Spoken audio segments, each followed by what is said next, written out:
Hi everyone, Ulysses here for Microchip Technology. Welcome back to Ask Our Experts, a series of videos where we answer some frequently asked questions on a wide variety of topics.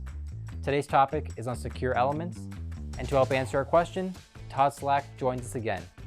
So let's get into it. Todd, the EN303645 is a European standard that is being looked at by the EU governments to create legislation for consumer IoT products.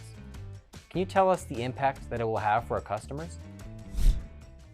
Well, to answer that, I think we actually start off in the UK. The UK really pioneered some efforts in the IoT space with the IoT Security Foundation coming up with 13 core principles in IoT security. A number of these principles we believe are directly associated with or rely on a secure element like our crypto authentication family or our crypto automotive family. So you can see some of these boxes that we have here highlighted in yellow would have a direct association there.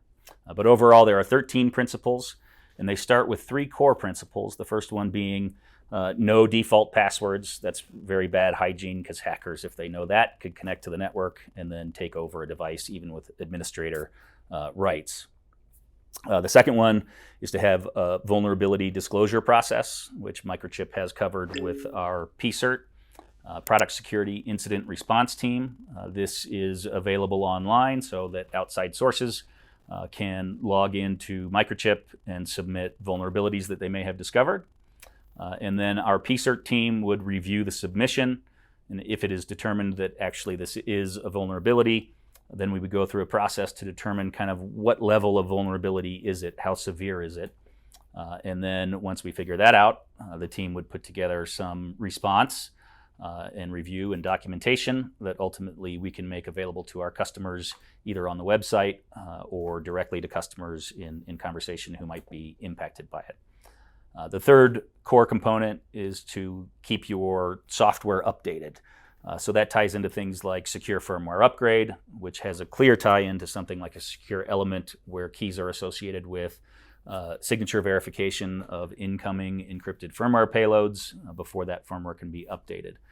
But it's important that it can be updated. Personal data is getting more attention, but from the UK's point of view, in 2022, what they're trying to do is legislate, make it required by law that when building IoT devices, that you have those three first core principles covered with no password, default passwords, vulnerability incident response teams, and software updates. Now, in the European standard, you have the EN303645, which is pretty much a mirror of the UK initiative. They also have 13 principles, just with different numbers within the specification, and most of the language in those principles is actually identical. So it can be difficult for ODMs or tier ones to really follow all these principles and understand them.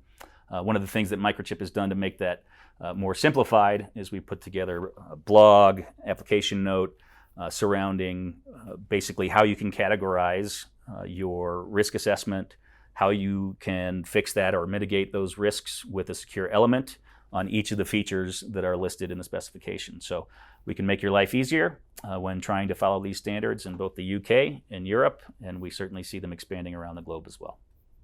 Thanks, Todd.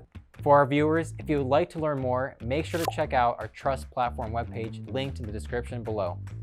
And as always, don't forget to subscribe to our YouTube channel to be the first to know when we have more insights from our experts. We'll see you next time.